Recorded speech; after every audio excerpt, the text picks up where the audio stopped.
आपकी गुजरात में धमक कितनी असरदार? आपने गुजरात को मॉडल बनाकर 2027 विधानसभा चुनाव की तैयारी तेज कर दी है।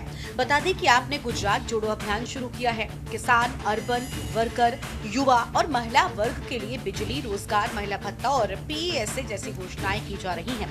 बता दें कि इन घोषणाओं से स्पष्ट है कि आप गुजरात को अगले बड़ा रणनीतिक भूमि मान रही है और 2027 के विधानसभा चुनावों की तैयारी कर रही है। बता दें कि अरविंद केजरीवाल के लिए उपचुनाव में 2 सीटें जीत लेना वास्तव में जोश हाई करने वाला रहा। ये जीत दिल्ली की हार की भरपाई तो नहीं कर सकी, लेकिन काफी अहमियत रखती है। दोनों जीत का महत्व भी अलग अलग है। लुधियाना वेस्ट की जीत अलग महत्व रखती है और विसावदर की जीत बिल्कुल अलग। विसावदर गुजरात की वो विधानसभा सीट है जिसे जीतने के लिए भारतीय जनता पार्टी ने तमाम हथकंडे अपनाए, लेकिन फेल रही। अरविंद केजरीवाल ने विसावदर में बीजेपी की कमजोर नस पकड़ ली और ऐसा वार किया कि काम हो गया। बहुत ज्यादा न सही, लेकिन विसावदर की जीत ने अरविंद केजरीवाल को गुजरात के लोगों का मूड समझने का मौका दे ही दिया। आपके लिए विसावदर की जीत का बड़ा महत्व। विसावदर गुजरात के पूर्व मुख्यमंत्री केशुभाई पटेल का गढ़ रहा है। 1995 और 1998 में केशुभाई पटेल बीजेपी की टिकट पर ही विधानसभा पहुंचे थे। 2007 तक इस सीट पर बीजेपी को ही जीत मिली। 2012 केशुभाई पटेल ने अपने गुजरात परिवर्तन पार्टी बनाई और ये सीट बीजेपी के हाथ से निकल गई। केशुभाई पटेल के इस्तीफे के बाद 2014 में उपचुनाव हुआ तो विसावदर कांग्रेस ने जीत लिया। 2022 में ये सीट आम आदमी पार्टी के हिस्से में आ गई। केजरीवाल की गुजरात चुनाव में दिलचस्पी क्यों? अरविंद केजरीवाल ऐसे वक्त गुजरात के 2 दिन के दौरे पर रहे हैं जब आम आदमी पार्टी बिहार की सभी सीटों पर चुनाव लड़ने की तैयारी कर रही है। सवाल है कि क्या आम आदमी पार्टी को यूपी बिहार में उम्मीद नहीं है? क्या कांग्रेस की मौजूदगी से ही आम आदमी पार्टी की रणनीति बनती है?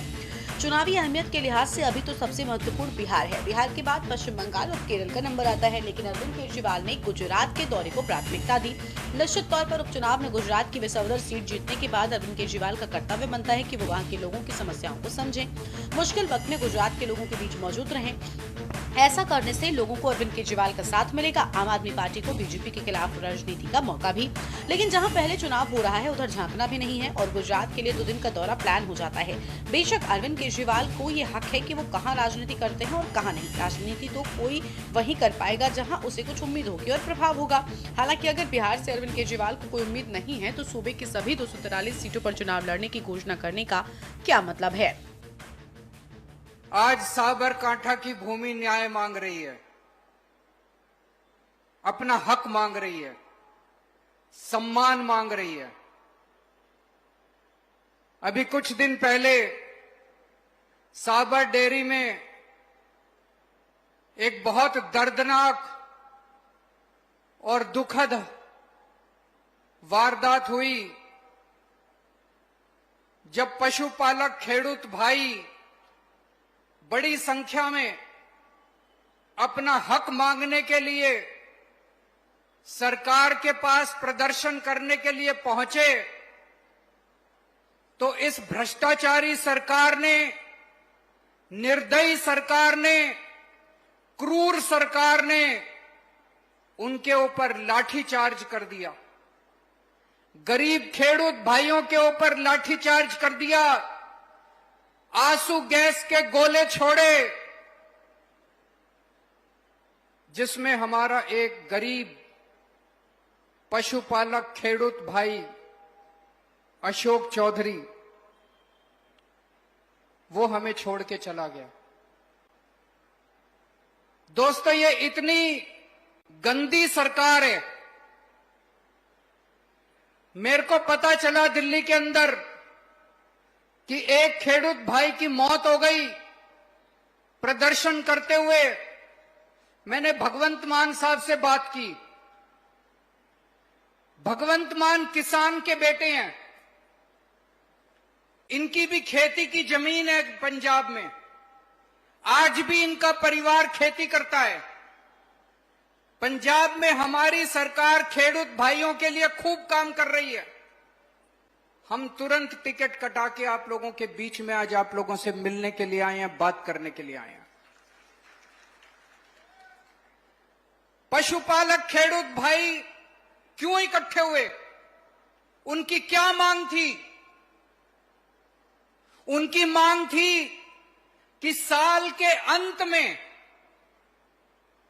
जो बोनस या नफा दिया जाता है, नफा बोलते हैं उसको, नफा दिया जाता है, बोनस दिया जाता है, वो उनको जायज हक दिया जाए। हर साल जून के महीने में गरीब खेडूत भाइयों को उनका नफा, उनका बोनस, उनका कमीशन दिया जाता है। इस बार जून के महीने में गुजरात सरकार ने 9.5% नफा डिक्लेयर किया। 9.5 दिया नहीं अभी तक, गलत तो नहीं कह रहा, अभी तक दिया नहीं है एक पैसा भी। 9.5% जून के महीने में उन्होंने डिक्लेयर किया। हर साल जून के महीने में पूरा पैसा आ जाता है खाते में। केजरीवाल गुजरात में इसलिए सक्रिय, उपचुनावों से मिली सफलता ने उन्हें आश्वासन दिया। भ्रष्टाचार, विकास व किसान, युवा मुद्दों को उठाकर सियासी वैकल्पिक विकल्प बन रहे हैं। कांग्रेस को पीछे छोड़कर विपक्षी भूमिका में पदार्पण करना चाहते हैं। स्थानीय रैलियां व मुद्दों पर फोकस से आपकी राजनीति गुजरात में गहराई पकड़ रही है। आपको बता दें कि सबसे बड़ा सवाल यह है कि क्या अरविंद केजरीवाल की यूपी और बिहार की चुनावी राजनीति में बिल्कुल भी दिलचस्पी नहीं है, और अगर ऐसा ही है तो आम आदमी पार्टी के बिहार की सभी सीटों पर चुनाव लड़ने का मतलब क्या है। बहरहाल गुजरात के मुडासा में आम आदमी पार्टी की तरफ से किसान पशुपालक महापंचायत का आयोजन किया गया। महापंचायत में केजरीवाल के साथ पंजाब के मुख्यमंत्री भगवंत मान भी पहुंचे। बता दें कि गुजरात दौरे की पूर्व संध्या पर केजरीवाल ने सोशल साइट एक्स पर लिखा था कि वो गुजरात में अपने दूध के उचित दाम मांग रहे किसान पशुपालकों को सपोर्ट करेंगे। अरविंद केजरीवाल ने लिखा, गुजरात में अपने दूध के उचित दाम मांग रहे किसान पशुपालकों के प्रदर्शन पर बीजेपी सरकार ने लाठीचार्ज कर दिया। एक किसान की मौत हो गई। घोर भ्रष्टाचार के खिलाफ आवाज उठाने पर आम आदमी पार्टी के नेता चैतवर वसावा को गिरफ्तार कर लिया गया। केजरीवाल का कहना है कि 30 साल शासन करने के बाद आज गुजरात में बीजेपी का अहंकार और भ्रष्टाचार चरम पर है। बता दें कि जिन दिनों अरविंद केजरीवाल पंजाब में लुधियाना वेस्ट उपचुनाव की तैयारी में जुटे थे, आम आदमी पार्टी के अगले 2 साल के चुनाव प्लान को लेकर खबर आई थी। बताया गया कि आने वाले 2 सालों में देश में जितने भी विधानसभा चुनाव होंगे, आम आदमी पार्टी लड़ेगी। रिपोर्ट के मुताबिक चुनावी राज्यों को 2 कैटेगरी में बांटा गया है। एक कैटेगरी वो राज्य रखे गए हैं जहां अरविंद केजरीवाल खुद चुनाव कैंपेन को लीड करेंगे। दूसरी कैटेगरी में वो राज्य शामिल है जहां आम आदमी पार्टी क्षेत्रीय नेताओं के भरोसे चुनाव लड़ेगी। और खास बात यह है कि बिहार को दूसरी कैटेगरी में रखा गया है। बिहार के बजाय गुजरात में ज्यादा संभावनाएं। क्या ये अजीब नहीं लगता कि अरविंद केजरीवाल बिहार की सभी सीटों पर आम आदमी पार्टी के चुनाव लड़ने की घोषणा करके बैठ जाते हैं। काफी पहले एक बार जब अरविंद केजरीवाल पंजाब चुनाव को लेकर आम आदमी पार्टी की तैयारियों के बारे में मीडिया को जानकारी दे रहे थे, तो एक सवाल यूपी को लेकर भी हुआ था। तब केजरीवाल का कहना था कि उत्तर प्रदेश में आम आदमी पार्टी के लिए बैंडविड्थ नहीं है, और लगता है कि आज तक उस बात पर कायम है। बिहार चुनाव पर भी वही बात लागू होती है। आपको बता दें कि 2022 के विधानसभा चुनाव में गठबंधन के लिए संजय सिंह और अखिलेश यादव के बीच मीटिंग हुई थी, लेकिन बात नहीं बनी। 2024 के लोकसभा चुनाव में तो अरविंद केजरीवाल ने लखनऊ में अखिलेश यादव के साथ में प्रेस कॉन्फ्रेंस भी की थी और स्वाति मालीवाल के सवाल पर उनका बचाव भी किया था। 2025 के दिल्ली विधानसभा चुनाव में तो अखिलेश यादव ने अरविंद केजरीवाल के लिए प्रचार भी किया था, लेकिन अभी तक आम आदमी पार्टी को दिल्ली के अलावा पंजाब, गुजरात और गोवा में भी एक्टिव देखा गया। अब गोवा पर कम जोर नजर आता है। दिल्ली से सत्ता गंवाने के बाद ज्यादा जोर पंजाब पर होना तो बनता है, उसके बाद गुजरात पर नजरें टिकी हैं। सवाल यह है कि यूपी बिहार में कांग्रेस कमजोर है, इसलिए अरविंद केजरीवाल चुनावी राजनीति से दूरी बना लेते हैं। और क्या इसलिए भी क्योंकि यूपी बिहार की कास्ट पॉलिटिक्स में अरविंद केजरीवाल आम आदमी पार्टी को फिट नहीं पाते हैं। बहरहाल सच तो यही लगता है।